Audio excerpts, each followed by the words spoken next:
Қайырлы күн достар, бүгін осындай топ-томпақ жұп-жұмсақ болып шығатын күлше нан пісіреміз.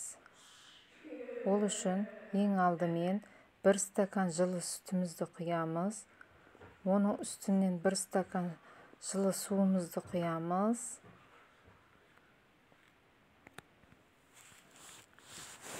Bir çay қасық тұзымызды саламыз. Сосын 1 çay қасық қопшытқыш, 1 çay қасық дрожжымызды саламыз.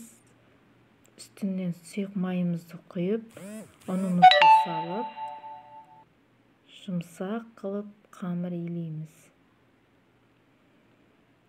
Ұнымызды аз-аздан қоса отырып, қамырымызды илейміз. Дайын болған қамырымызды үстін жауып, ашытуға қоямыз. Ашыған қамырымызды зуалалап бөліктерге бөлеміз. Осылай зуала қылып тындырып қоямыз.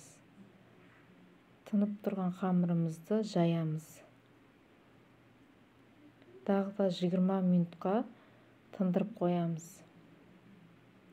Енді дайын болған қамырымыздың үстіне жұмыртқа жағып, күнжіт себіп, қызып тұрған пешке 180 градуста пісіріп аламыз. Өте дәмді әрі жұп-жұмсақ күлше нанымыз дайын.